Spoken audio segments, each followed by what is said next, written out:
del cielo sin ningún problema, puedo ver el aura de los árboles, más que el aura del vaho, no llego a ver los colores, pero sí veo ese vaho que emanan. Y tengo una capacidad muy rápida para ver el prana, es decir, es cuestión de mirar el cielo 2 segundos y tengo el prana ahí y muchas veces incluso hasta molesto para mí. A él le pasa lo mismo, con la única diferencia de que yo no controlo los patrones de movimiento de ese prana y él sí controla los patrones de movimiento de ese prana. A mí se me va todo loco, entonces tengo que dejar de mirar el cielo y él cierra un ojo, controla un patrón de movimiento, cierra el otro, controla otro patrón de movimientos, por lo tanto, como hay un movimiento cuadrado dirigido por él, ya no hay problema, ya no molesta. Suena muy loco todo esto, pero es así. La espiritual. Os he puesto esa foto maravillosa de Alex Gray, que me encanta. Tienen mayor sensibilidad por todo lo esotérico y todo lo espiritual. Cuando hablamos de una persona hiperactiva con una sensibilidad extrema de lo esotérico y lo espiritual, vamos a estar viendo un niño que no utiliza nunca ni la espiritualidad ni lo esotérico. O sea, que no se espera. Yo, por ejemplo, soy una persona, quizás me atrevería a decir que soy de las personas más espirituales que puede existir ahora mismo. Soy tan espiritual que no lo utilizo, ya no me sirve. Es decir, está muy bien la espiritualidad, hay que pasar por ella, hay que entenderla, pero no hace falta estar todos los días sentado meditando esperando que Dios nos llame y nos venga a buscar. Es absurdo. Es decir, nosotros tenemos una misión en la Tierra que es muy importante y es ser un fotón, tenemos que experimentar la densidad de la energía y tenemos que vibrar y movernos constantemente en la densidad para poder entender. Así que, si no nos hubiesen dejado un gran cable de Ethernet que nos saldría de aquí conectado con eso de ahí arriba, y estaríamos siguiendo la espiritualidad al 100%, o sea, seríamos solo espiritualidad. Por ahora somos seres humanos. Ni nos olvidemos de la condición de ser, ni nos olvidemos de la condición de humano. El problema es que nos hemos olvidado mucho de la condición de ser y otros como yo ha llegado a un punto en que nos hemos olvidado mucho de la condición de humanos. Por eso utilizamos la contra, ¿vale? Hay que ser seres humanos, ser espiritual, humano, materia física, ¿vale? Facilidad innata para conectar con su ego o el yo superior. El ego, el famoso ego. Tú que tienes demasiado ego, es lo mejor que te puede pasar. El ego es una de las cosas más maravillosas que hay, porque el ego es la reafirmación del yo interno, es decir, es conectar con tu yo superior. Lo peligroso son los centrismos que llamo, ¿no? El egocentrismo, el egoísmo, el ego, todo lo que tenga detrás, ¿no? Eso sí que suele ser peligroso porque se humaniza, pero el ego en sí es súper bueno. De hecho, nos han acostumbrado, incluso muchas religiones nuevas todavía tienen miedo a expresarlo, ¿no? Nos han acostumbrado a tenerle miedo al ego, porque el ego es eso, la reafirmación del yo. Si nosotros nos reafirmamos como yo, no hay nadie que nos pueda. Entonces, es muy importante que reafirméis vuestro propio ego y que seáis fuertes en esa posición. Mayor acceso a niveles espirituales. Volvemos a la de antes, cerebralmente y álmicamente, la posición dimensional es más elevada, por lo tanto, es mucho más fácil, por lógica y por matemática pura, poder llegar a niveles espirituales con mayor facilidad. Es decir, si el nivel espiritual máximo, por decirlo de una manera, fuese en la dimensión número 12, si yo estoy en la sexta y otro está en la 3, white and the bottle, ¿no? ¿Qué dicen? Blanco y en botella, vamos. Cerebro hiperactivo. Es un cerebro neutral, muy importante. Neutral. Yo creo que ahora mismo estamos hablando de un mundo de dualidades, ¿no? Supongo que os habéis oído hablar del bien y el mal, lo blanco y lo negro. Vivimos en un mundo de dualidades para poder entendernos. Es una energía extremadamente vieja ya, la dualidad es algo político.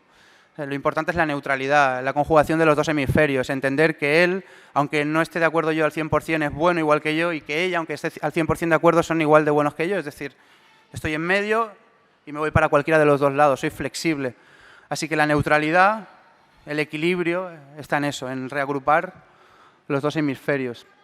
Tiene un cerebro armónico, equilibrado, natural y pacífico. Si queréis os explico todo lo que es esto, pero creo que queda bastante claro. Multidimensional, lo que hablamos antes, trabajan sobre todo con una cosa que ahora se empieza a llamar desde la ciencia el cuarto cerebro, que es la inteligencia emocional, que es quizás comparable con la intelectual se queda en nada. Es decir, todo el mundo está con el tema del coeficiente intelectual, que es súper importante, ser muy listo, tener muchos puntos adentro del coeficiente. Y lo realmente importante es tener muchos puntos dentro del coeficiente emocional, porque el coeficiente emocional abarca mucho más espacio y te permite ver todos los arquetipos y ver la energía en dimensiones diferentes. Es decir, la emoción empezaría a entenderse gráficamente y a poder interpretarla como si fuésemos un lector. La empezaríamos a entender y a comprender a partir de cuarta, quinta dimensión, que es cuando se integra realmente esa emoción. Hasta tercera dimensión nos dejamos llevar por ella, intentamos entenderla, intentamos aprender. Pero la integración de la emoción se vive a través de la multidimensionalidad del cerebro.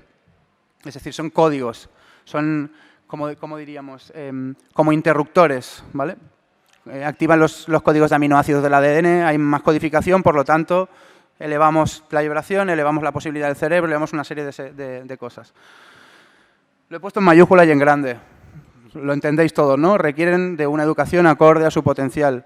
Hagamos lo que queramos. Si hay docentes o maestros, lo siento mucho por ellos.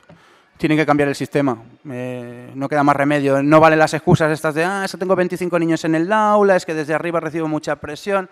Nada. Eso son todo florituras, son todo excusas para estar tranquilos y cómodos. Es decir, lo que nos interesa es que la educación es individual, hemos de sentarnos con el niño, hemos de expresarnos al 100% con el niño, educar es sacar la información de dentro, por lo tanto hemos de escucharlo en primera medida y a partir de ahí guiarlo en el proceso que él decida seguir. Nosotros como humanos tenemos mayor edad que ellos, por lo tanto les guiaremos en la fase de humanos, en la fase de ser. Son ellos los que deben de guiarnos a nosotros prácticamente, así que los que debemos ir al colegio ahora somos nosotros los adultos, los profesores, los médicos, los docentes, somos los que necesitamos de esa educación. Después colaboraremos en su proceso de educación, pero por ahora no nos queda más que escucharlo y aprender de ellos. Vamos a hablar de los hemisferios. Estoy yendo muy rápido, pero es que el tiempo apura un mogollón, así que si queréis que me pare en algo, me lo decís. El hemisferio derecho, supongo que todo el mundo, el izquierdo, supongo que todo el mundo más o menos sabe cómo funciona, pero si no, lo cuento en un momento. El izquierdo es el centro de la lógica, es la racionalidad, el análisis, la palabra, las estructuras de orden, la seguridad y la autoridad. Es la escuela de hoy, la tenemos aquí metida, ¿vale? Básicamente es llevarnos por todo lo que la sociedad marca a nivel estructural, a nivel jerárquico. El derecho es el centro de la creatividad, la genialidad, el arte, lo visual, la afectividad, la intuición, la expresión no verbal y el caos. Me ha parecido importante ponerlo del caos, a pesar de que encima como último dejo ahí el caos y es como el caos, ¿no? El caos, como me dijo a mí Roy Little-Sun, que supongo que muchos de aquí lo conoceréis, hemos tenido la suerte de poder sentarnos con él a hablar. Entonces, preguntándole sobre la hiperactividad, él me hablaba del caos, ¿no? Y me decía que el caos es el principio de la siembra, es el principio de la creatividad. Y me ponía el ejemplo de los agricultores, ¿no? Aquí hay muchos agricultores, tenemos a Josep allí, así que él lo debe saber mejor que nosotros. Cuando nosotros necesitamos sembrar algo, primero necesitamos generar caos dentro de la tierra, movilizarla, desestructurar inclusive hasta la molécula para poder generar nueva energía, nueva entrada de oxígeno, nueva vida. Por lo tanto, el caos es el principio de la creatividad, es donde empieza realmente lo nuevo. Así que bienvenidos a este mundo de caos.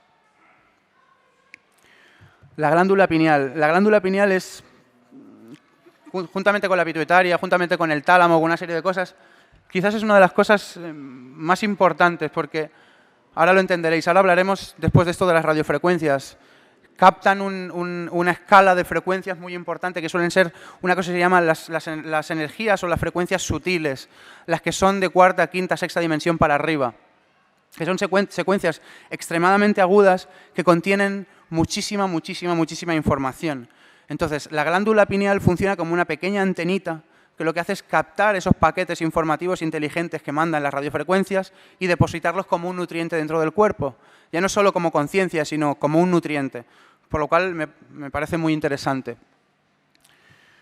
Bueno, es una glándula de segregación interna, forma parte del techo del diencéfalo, segrega la hormona melatonina, también el DMT, no sé si sabéis lo que es el DMT, el alucinógeno ese tan potente que no se ha conseguido todavía hacer nada químico tan potente como eso, o sea que segrega DMT.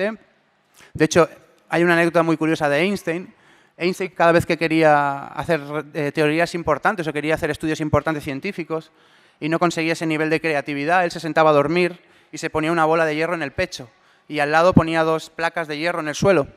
Entonces, cada vez que él entraba en fase de sueño, la bola se le caía al suelo, golpeaba contra unas placas de hierro y hacía mucho ruido, entonces se despertaba de golpe.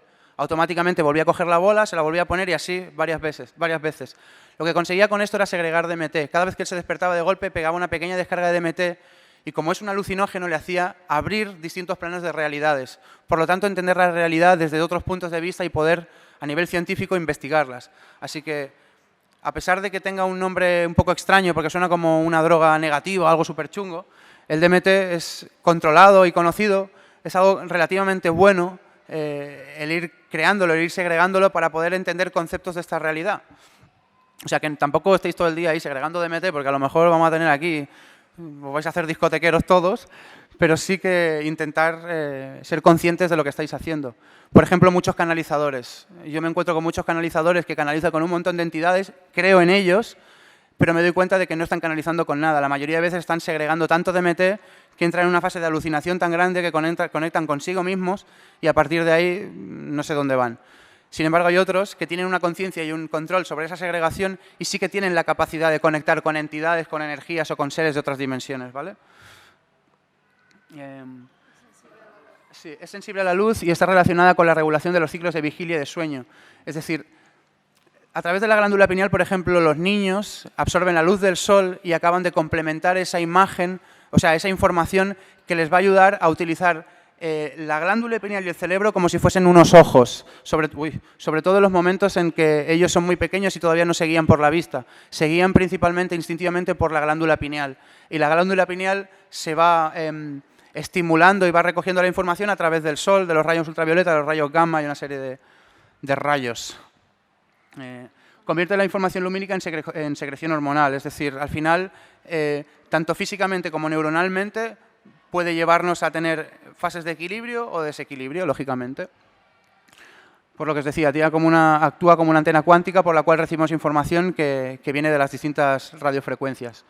La tenéis ahí azul, ¿vale? Marcada, la glándula pineal. Os la he puesto para que la veáis. Sí, es muy pequeña. Ahora entramos en las radiofrecuencias. Yo, antes de empezar con las radiofrecuencias, voy a enseñaros unos niveles dimensionales para que os hagáis a nivel gráfico y a nivel geométrico un poco la idea de lo que pueden ser los niveles de radiofrecuencia. Las radiofrecuencias son sonoridades, por lo tanto es muy difícil ahora mismo aquí, a nivel gráfico, enseñároslas. Y para poder enseñároslas con sonoridad, tendríamos que tener una tecnología tan bestia ahora mismo, que existe, de hecho tenemos alguna secuencia, para que las haga perceptibles al oído humano. Entonces es muy difícil. Entonces las he puesto de manera geométrica para que las podáis entender y si queréis las comentamos un poco. Las radiofrecuencias son pequeños paquetes de datos inteligentes emitidos por emitidos en los distintos planos electromagnéticos que emana el universo.